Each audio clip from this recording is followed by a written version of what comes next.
Today, an election for Imo State, KOGI State, and BAYELSA State. But all these people, they go like people who no get confidence. All the citizens of these three states. Then they want to do the election like people who no believe in the election.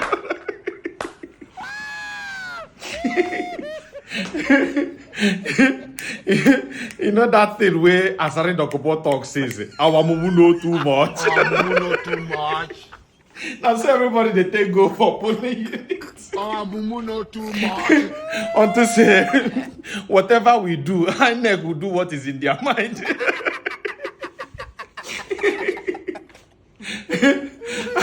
INEC need to do a lot to restore their integrity. I say restore, they get integrity before.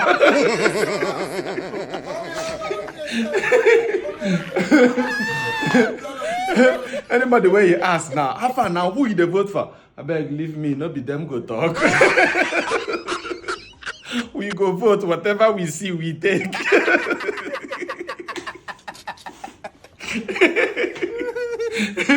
Now, INEC be like, say, they carry bell.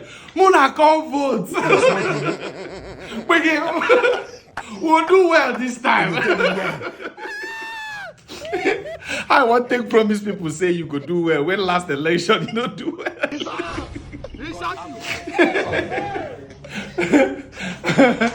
All the Imo State, KOGI State, and BAYELSA State citizens, all of them be like, people where they go write exam, where lecturer don't promise.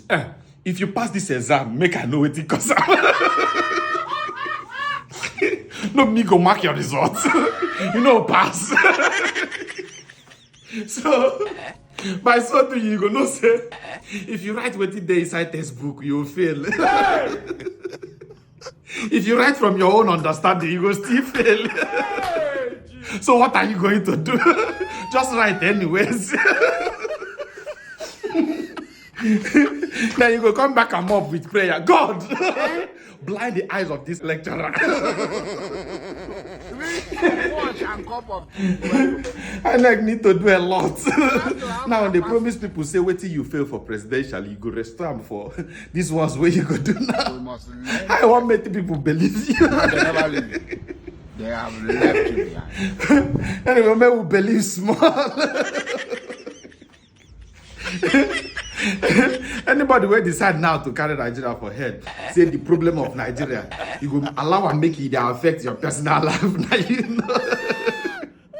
You better join me and be happy, regardless. Because people like these people, they don't make up their mind. So say these people, let's not care for them.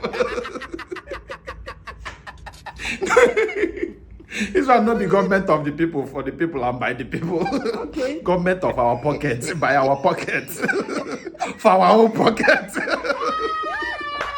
I beg, Imo State people, BAYELSA State people, KOGI people, I beg, come for comment section. Tell us the update. Give us updates. How the election they go for your side? May we run, Abi, may we stay. Mamma mia. The NLC sent a delegation to Imo, headed by Comrade Nashu, the current KOGI State Governor, to reach some understanding with the governor there. And on the basis of that, he vacated the secretariat of the NLC, but before then, nothing is there now. He destroyed all seats, all computers, every document there, including photographs, files, documents, belonging to NLC, were destroyed by talks sent by Prof. Uzodema. The secretariat was constructed and donated to the NLC by Roger Sokocha, his predecessor, but he destroyed it. After vacating the office, we continued to engage him. He signed an agreement, with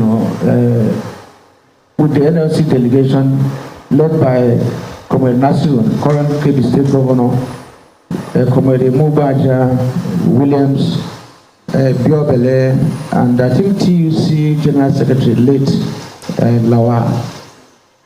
And that agreement up to date has not been implemented.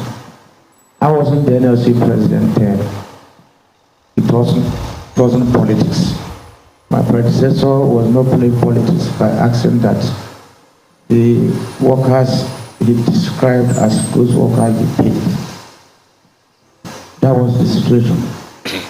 And when I emerged, we were yet to even review these issues when the governor now attacked workers during the state delegates conference of NLC.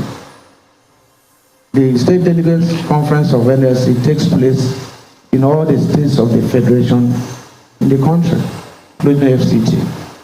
It was only in Imo that the governor, after the Commissioner of Information called me to tell me that they don't want a candidate in that contest.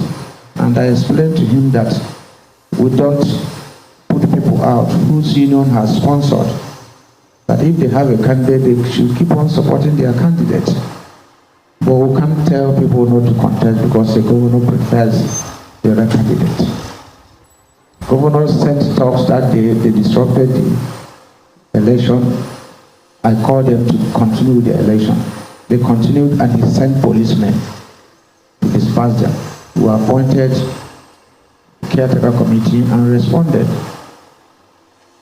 Some people who call themselves elders asked for 2 weeks to resolve the matter. I appealed to the neck of the NLC that people, these are from my state, they say the elders needs 2 weeks, and that they say they have discussed with the governor.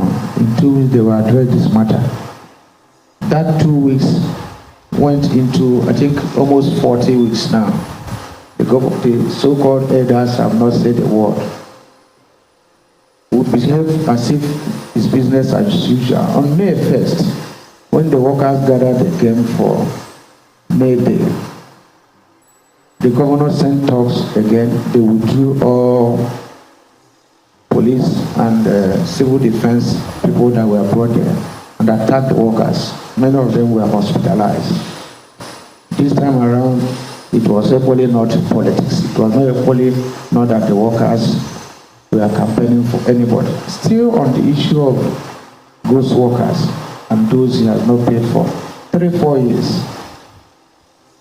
Now after that, the NLC met severally and asked us to give him another 14 days since there was an agreement reached after that action. And in the agreement, the governor was specifically asking for the draft and was using his hand to cancel them. At the end of the day, I said, let it go, since that is what he wants. Between that May till now, the governor didn't say a word, no meeting, nothing. And when we sent him a letter issuing another 14-day ultimatum, he approached the court. And part of the affidavit he swore was that it was because he has been so busy.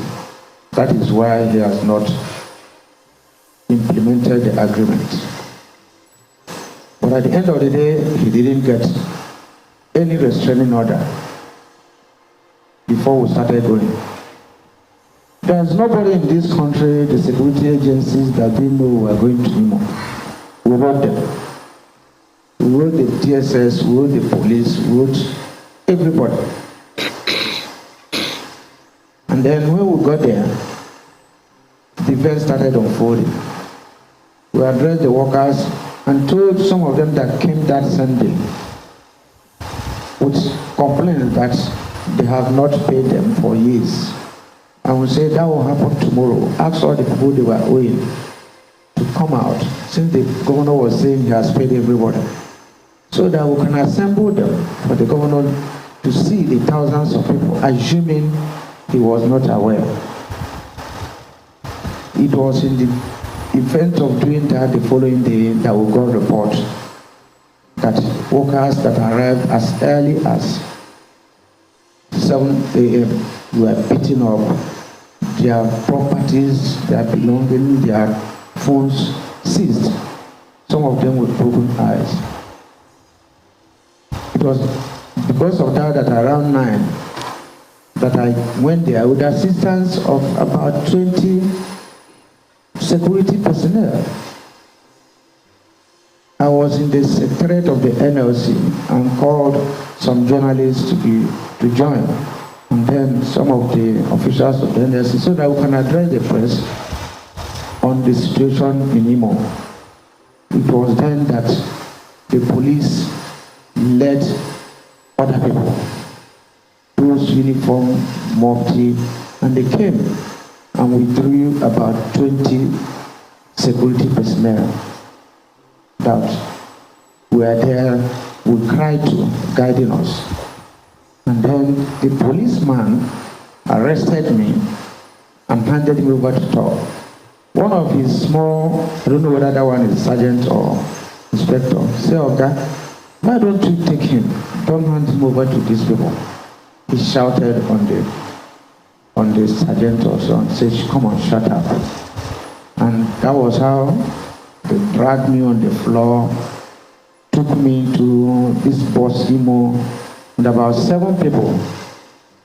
I can't explain the beating, but they tied my nose, tied my eyes, tied everywhere, and they were hitting me with all manner of documents. And they were asking me why I was challenging hope, that I should say my last prayer, and that they were taking me to call it Joaba River.